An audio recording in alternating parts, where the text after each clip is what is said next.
Last week, we began our Rising Strong series with a question. How do you react to your own vulnerability? The basis of this whole Rising Strong series is how we act, how we respond to our own arena moments. For anyone who wasn't with us last week, we'll just recap for a moment. The term arena moments comes from Theodore Roosevelt's powerful quote from his 1910 Man in the Arena speech, which I've edited so that it reads inclusively only, and we will review that again this morning. He wrote, "It is not the critic who counts, not the one who points out how the strong person stumbles, or where the doer of deeds could have done them better. The credit belongs to the person who is actually in the arena, whose face is marred by dust and sweat and blood, who strives valiantly, who at the best knows in the end the triumph of high achievement, and who at worst, if they fail, at least fails while daring greatly." We all experience our face down in the arena moments. Some of them are big. Getting fired, making a huge mistake with disastrous consequences, the loss of a marriage. Or they might be smaller moments. Learning a family member or friend hasn't exactly told you the truth about something. Maybe experiencing problems in a friendship. It might mean joining a well-established committee at church or a book club. It might mean trying a new fitness class for the first time. Maybe taking on a leadership role or parenting. Even being in love can be an arena. Dr. Brené Brown, a researcher of empathy, vulnerability, and shame, notes that when we hear stories of people who have overcome obstacles, we rarely hear about the process of how these people manage to rise strong. We hear where they started, and we hear where they ended up. Her book, Rising Strong, is about the process of how we can use our own vulnerability, our own arena moments, to overcome our own stuff that gets in the way and have more authentic lives and relationships. The first step that we talked about last week, we called the reckoning, walking into our story. Brown says that people who rise strong are able to reckon with their emotions when they find themselves in the arena. First, they recognize they're feeling something. A button has been pushed, something has been triggered. They find themselves suddenly a little off kilter. And second, they get curious about what's happening. They get curious about what they're feeling and how it's linked to their feelings or to their thoughts and their behaviors. And this is how we walk into our story. The first step, which we reviewed last week, is giving ourselves permission to feel whatever we're feeling in the moment. We say, I give myself permission to feel angry right now. We say, I'm allowed to feel sad and disappointed. And the second step is paying attention, taking a deep breath and being mindful, breathing through the emotion without reacting to the situation. And so this week, we are on to step 2 of this whole process. Owning our stories, which is what Brown calls the rumble. How do we rumble with our darker emotions like fear, anger, aggression, shame, blame, and how do we bring light to these darker emotions that are harder to feel? Dr. Brown says, the goal of the rumble is to get honest about the stories we are making up in the moment about our struggles, and revisit, challenge, and reality check these stories as we dig into topics like boundaries, shame, blame, resentment, heartbreak, generosity, and forgiveness. Rumbling with these topics and moving from our first responses to a deeper understanding of our thoughts, feelings, and behaviors gives birth to key learnings about who we are and how we engage others. The rumble is where wholeheartedness is cultivated and challenge begins. So Brown says that when we find ourselves in a face down in the arena moment and triggered and angry and frustrated or sad, we need to closely examine what story we are telling ourselves in the moment, because that's how our brains are wired to work. Our brains are designed to make patterns and fill in the blanks, even when our brain is filling it in with untruths. Here's an example. Maybe I'm at the grocery store, totally hypothetical, and walking right towards me is Elaine. I might smile and give a little wave, and she appears to be looking right at me. But Elaine walks right past me without acknowledging me at all. In this moment, if I'm not careful, many possibilities could happen. I might suddenly feel insecure. My mind will try to fill in the blank of what happened here that went against my expectation. My mind might say,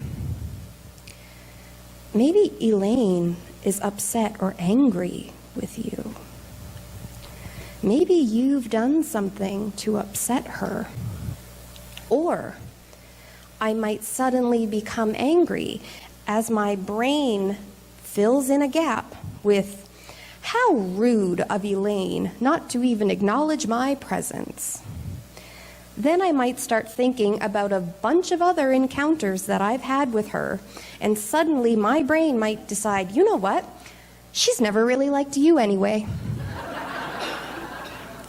And this might sound like a silly, extreme example, but if we are all being really, really honest with ourselves, how often do we, with limited information, allow our brains to make a story about what's happening in a situation?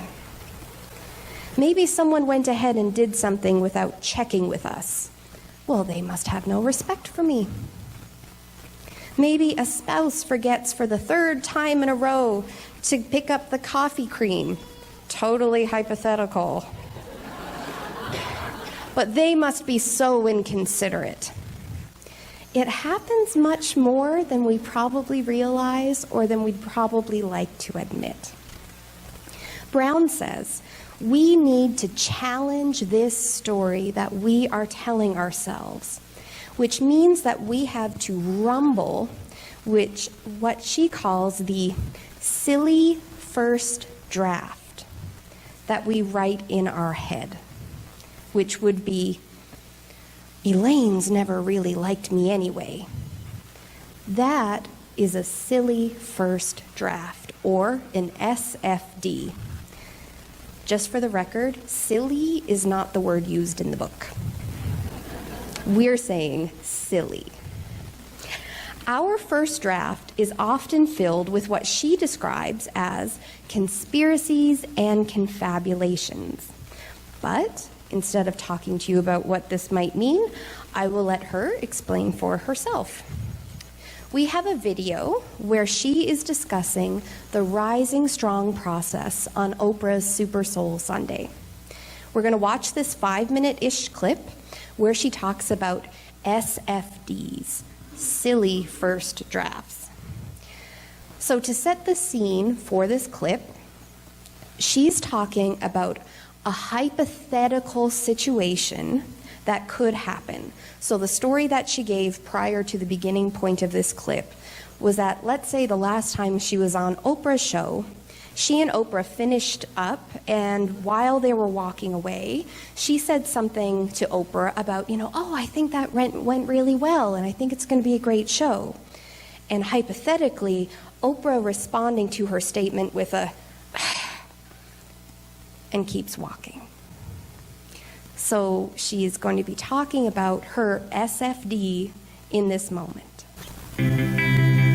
Phase 2 of Brené's 3-step process is the rumble. This is when we get honest with the stories we tell ourselves and take responsibility for our emotions. Let's move right to the rumble.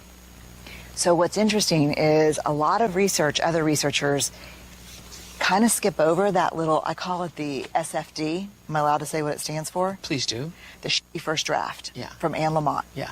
Who says all good writers start with a shitty first draft, right? Mm-hmm. So that first story we make up, no one wants to stop and own that. We just want to get to fixing the problem. Oh my God, everything we need to know about who we are and what we need to work on lives in that SFD. So for me, the minute that you kind of blew me off as we were walking away was, I didn't do a good job on Super Soul Sunday. I knew she never liked me. She doesn't trust me. I'm really terrible in these situations. I need to not do things like this. I need to just go back to Houston and not do scary big things like this. I knew I screwed it up. That would be my first one. That's my story I'm telling myself. But doesn't every story, when you get to the last layer in the onion that you're peeling away of yourself, isn't the bottom layer always I'm not enough? It is almost always I'm not enough. Yeah. But and a lot of people turn that into, so who do you think you are? Right. Yeah. Which is a great shaming message. It's a shaming message. But for me, so you've got this SFD. Now it's time to rumble, meaning now, and I loved it because someone said, why rumble? I'm like, because it's not a dance. It's harder than a dance. Yeah. It's not a conversation. It's a rumble. It's a let's toss this thing around, poke into it, turn it inside out, get really curious. So now I've got to start asking myself, what do I really know? I think this is amazing.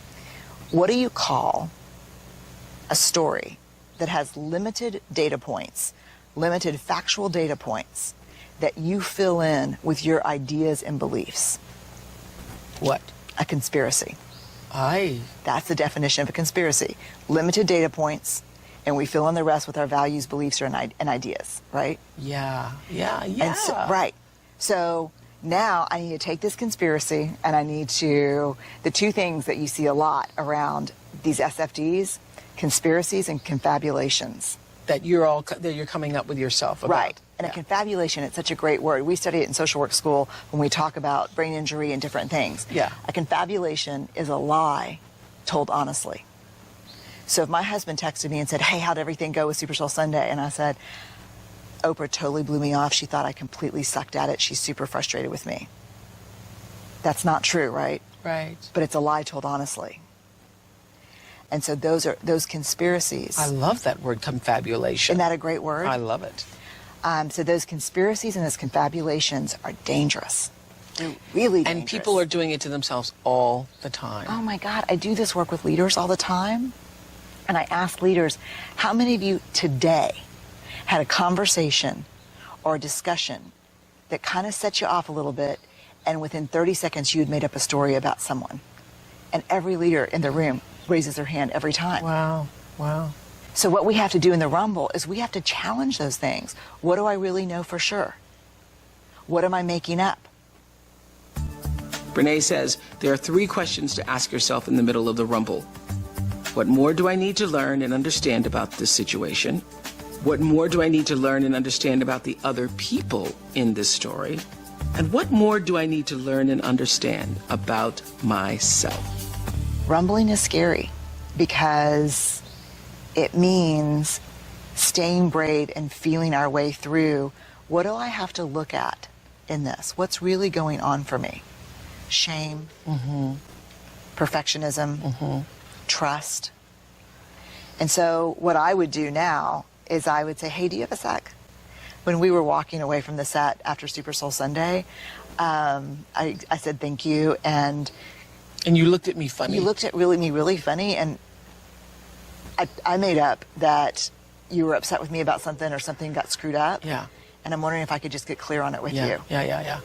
So if I did that, May I just reiterate, this is a hypothetical situation. Because if you're just coming in the middle of this, you're like, ooh, Oprah blew off Brene. They are throwing down. They are throwing down on the show. It's all hypothetical, people. We're just using it as an example. super hypothetical. Super hypothetical. So, okay, continue. Yeah, so, but let me ask you, if that hypothetical thing, which would never happen in a million years, happened, and I came to you and said, do you have a second? This Yeah. is what happened, and here's what I'm making up about it. Yeah. Would you think I'm brave or weak for coming and clearing that with you? I would think that was so brave. I would be like, wow. First of all, I'm so glad you mentioned this, because I was thinking about my left foot and my knee was hurting and I didn't want to fall when I walked down that little hill. And so the reason why I was looking funny is because I'm like, here comes the hill. It had nothing to do with you. Absolutely. Yeah. So on Rumbling with Failure and Regret, you wrote, if there's one thing failure has taught me, it's the value of regret. How so? I think, I didn't want to believe this, but I have come to learn that regret is a fair but tough teacher. Regret, I think, is a function of empathy. And so when people say, I have no regrets, I think that seems dangerous to me, because do you not look back ever and say, if I had this to do over again, I wish I'd done it another way. I wish I would have done another way. Lord knows, yes. Yeah, and you know what we regret the most? In the research, I asked people, what are those regrets? They're failures of kindness and failures of courage.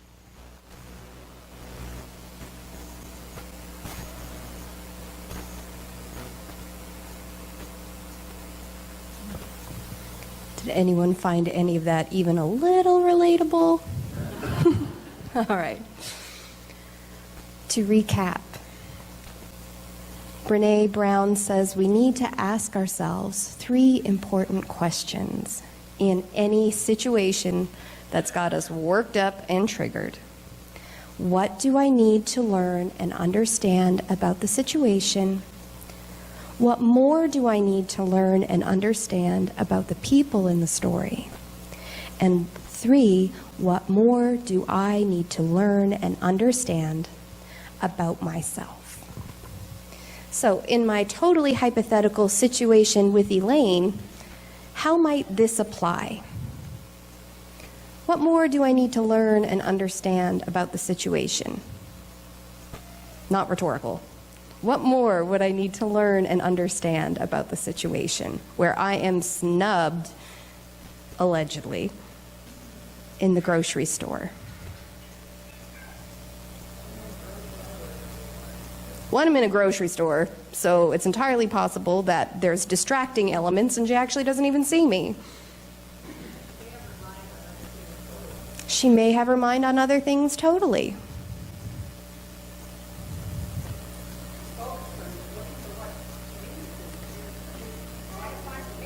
She's just looking for the beats. Has nothing to do with me. She's looking for the beats. Maybe she didn't have her glasses on. How about this? Maybe it's not Elaine at all. Maybe I'm mistaken. Because I don't know exactly what's happening in this situation, the only factual information is I smiled and gave a wave to a person who did not respond to me. That's the only factual information here. But from there, my brain might make up all kinds of stories. And if my brain often makes up a story that people are slighting me or hurting me or everyone else is always being mean to me, maybe I need to look at that story. I may quite literally be the center of my own life, but I may not be the center of everyone else's. Maybe I have a deep fear or belief that I'm not good enough or I'm not likable. And well, if that's the case, I've got to be really honest with myself, and I need to work on that story that I'm telling myself. Because what I am doing is putting my own secret fears and secret vulnerabilities onto everybody else. Because if the first story I tell myself, my SFD, when someone who quite literally does not see me or was preoccupied or wasn't even them at all, was that they don't like me, that's a real SFD that I'm writing and I'm making up about them. And this is why it's a rumble and not a dance, like Brene says, because it takes work and it takes getting honest with the stories that we're telling ourselves. And next week, we are going to talk about the revolution. What happens when we change our own stories when we're in the arena? Amen? Amen.